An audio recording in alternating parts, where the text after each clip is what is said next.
విదేశగా పేకాట నడుస్తుంది. పేకాట శిబిరాలు పెరిగిపోతా ఉన్నాయి. ఇష్టం వచ్చినట్టు క్లబ్బులు నడుపుతున్నారు. మరి అవెక్కడ కట్టడి చేస్తున్నారు? వాటి మీద కూడా ధ్యాస లేదు. గ్రావెల్ నడుస్తూ ఉంది. గ్రావెల్ మాఫియా చేస్తూ ఉన్నారు. ప్రతి పనికి డబ్బులు వసూలు చేస్తూ ఉన్నారు.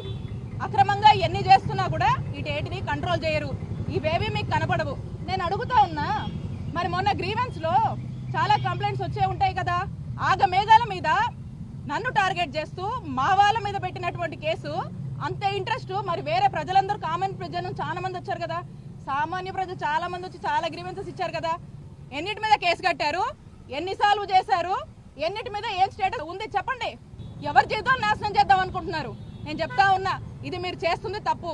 ఏదైతే ఒక చెడు సంస్కారానికి మీరు బీజం వేశారో, మీరు ఫౌండేషన్ వేశారో, అది ఖచ్చితంగా మిమ్మల్ని దహించి వేస్తుందని తెలియజేసుకుంటున్నాను.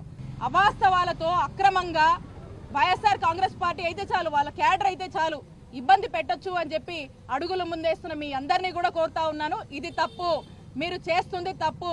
దీనికి ఖచ్చితంగా ఇంతకింత గుణపాఠం మీకు నేర్పిస్తాము. చట్టం ముందు మిమ్మల్ని దోషులుగా నిలబెడతామని తెలియజేసుకుంటా ఉన్నాను. నాకు గాని మా సిబ్బందికి